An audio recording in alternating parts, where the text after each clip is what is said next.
tal amigos? El día de hoy me gustaría compartir con ustedes una reflexión muy interesante acerca de lo que significa o de lo que representa pasar de un súbdito a un ciudadano.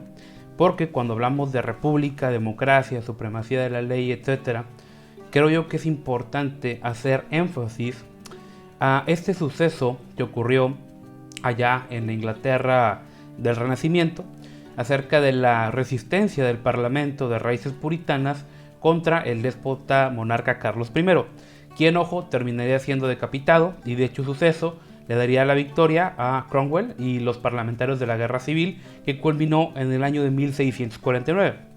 Además, vale la pena recalcar que dichos sucesos sentarían las bases para que en el siglo XX se estableciera el derecho internacional contra los crímenes de guerra. Ahora, el gobierno de Cromwell no fue perfecto, sí tuvo muchos problemas, sí cometió por ahí varios errores, pero recalco que dicho triunfo no trajo como tal la victoria definitiva de la idea del Parlamento, ya que en 1660 se daría inicio a un suceso conocido como la Restauración, que trajo nuevamente al trono inglés a Carlos II, hijo del monarca, que fue justamente ejecutado. Desde ese momento hasta su muerte en 1685, este individuo con una moral bastante cuestionable, un depravado, Carlos II, trajo persecución tanto para los parlamentarios como para cualquier opositor que tuviera en su momento. Y además a esto involucró la cuestión religiosa, ya que en contra de la voluntad popular quiso someter Inglaterra a la Iglesia Católica Romana. Ojo, dicho objetivo que también sería perseguido por su hijo Jacobo II.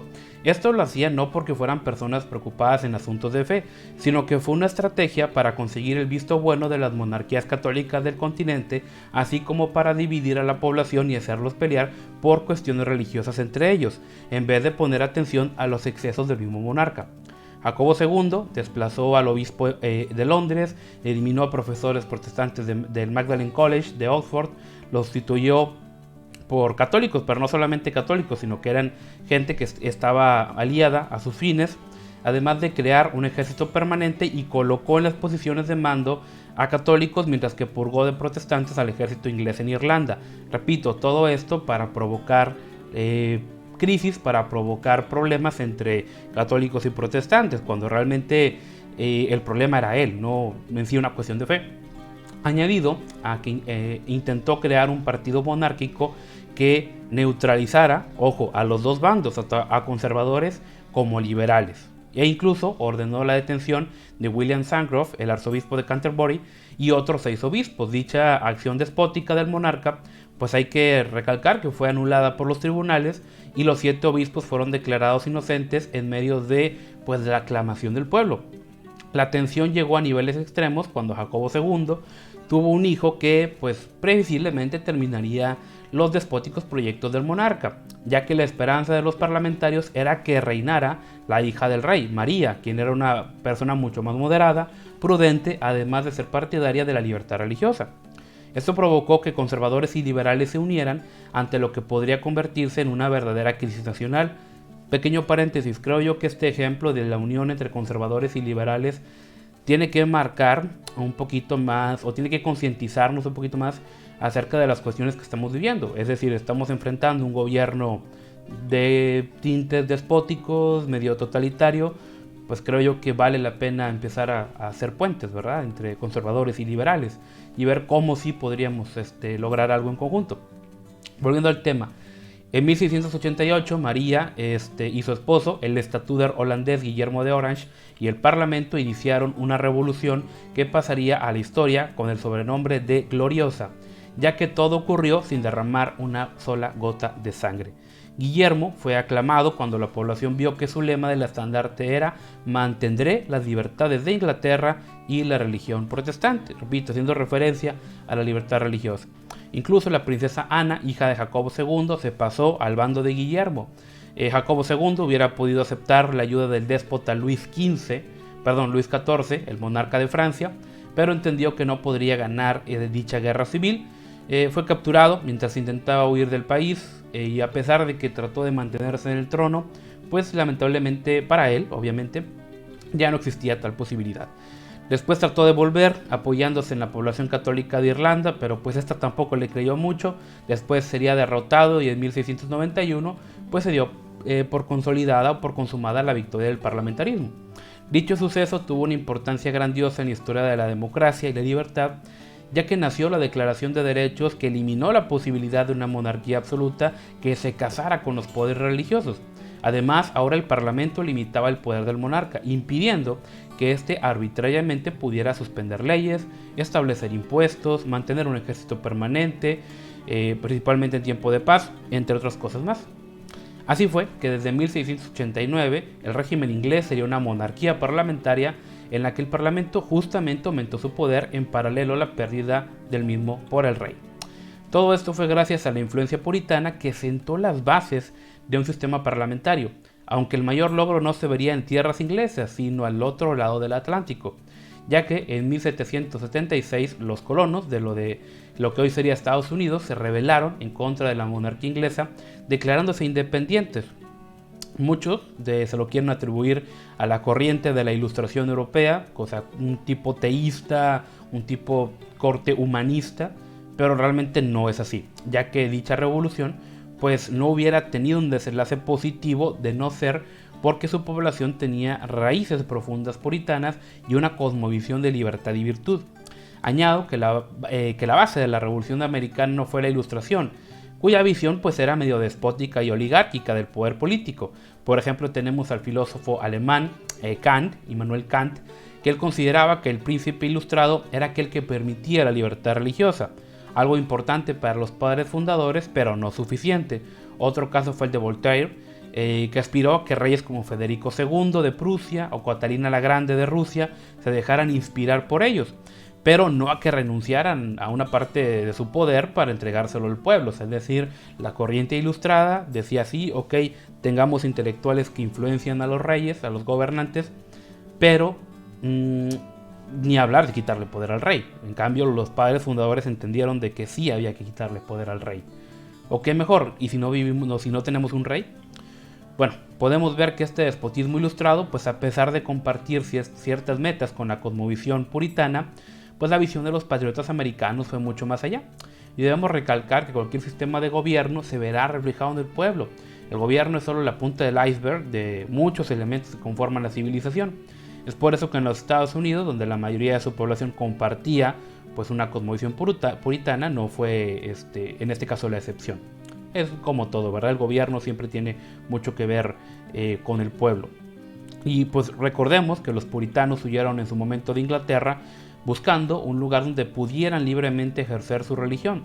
Y aunque hubo otros grupos de puritanos que se quedaron y lograron la Revolución Gloriosa, que citamos anteriormente, y que daría como triunfo definitivo el parlamentarismo, otros huyeron a Holanda, lugar donde también recalco los calvinistas establecieron un sistema de libertades bastante avanzado para su tiempo, que proporcionó refugio tanto a judíos como a seguidores de diversas fes.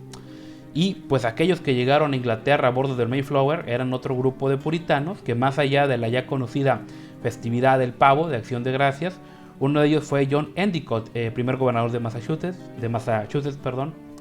John Winthrop, segundo gobernador de esta colonia, William Penn, un gran luchador incansable por la libertad religiosa y de los derechos de los indios, entre muchos otros que compartían una cosmovisión puritana. Incluso podremos mencionar que tanto Yale como Princeton, Harvard, fueron universidades fundadas por puritanos, y como lo sería el estadista inglés Sir James Stephen, la corriente puritana se distinguía por compartir 4 puntos políticos sumamente interesantes.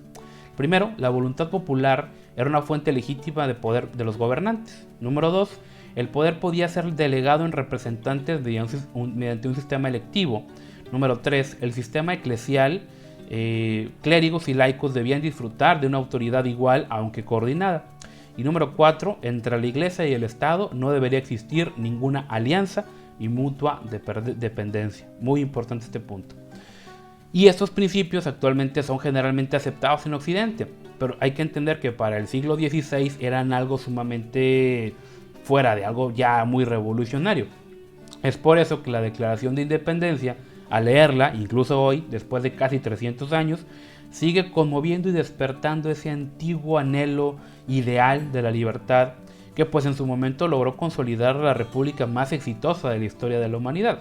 Y me voy a permitir citar un pequeño fragmento.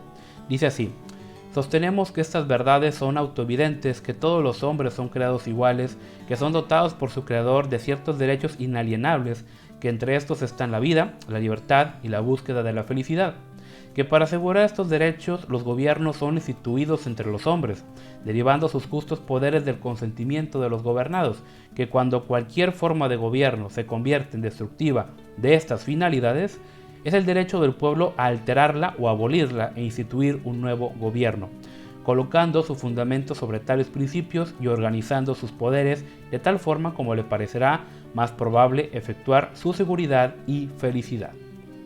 Es importante entender cómo los padres fundadores no apelaban a que la autoridad derivaba de sí mismos, sino que apelaban a las leyes de la naturaleza y al Dios de la naturaleza.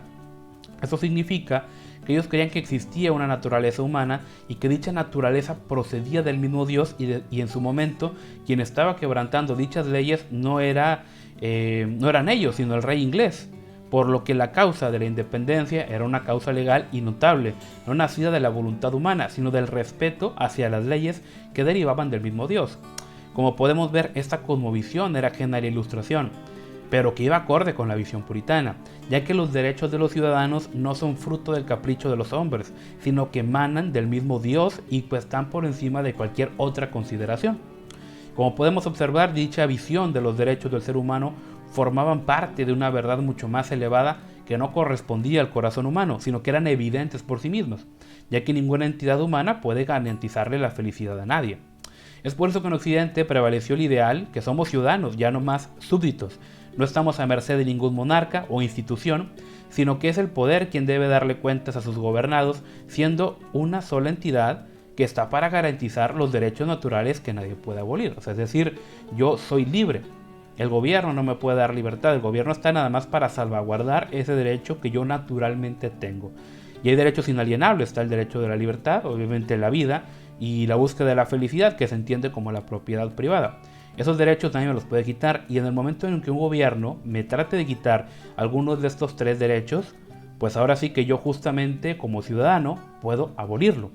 Yo justamente como un ser humano dotado de derechos inalienables que me ha dado la naturaleza, que me ha dado Dios, yo puedo quitar ese gobierno despótico, porque no estoy a merced de ningún poder o de ninguna institución que me puede cambiar o me puede ajustar mis derechos según sean sus caprichos.